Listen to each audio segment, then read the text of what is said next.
പിന്നെ കൊത്തണ്ടേ കാണിച്ചേടാ.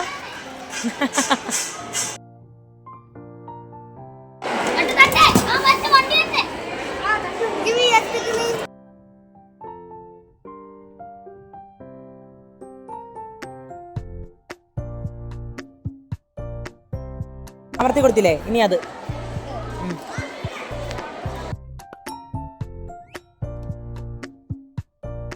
തിപ്പല്ലി, ഇത് തുളസി. ആര്യപ്പ് നമ്മുടെ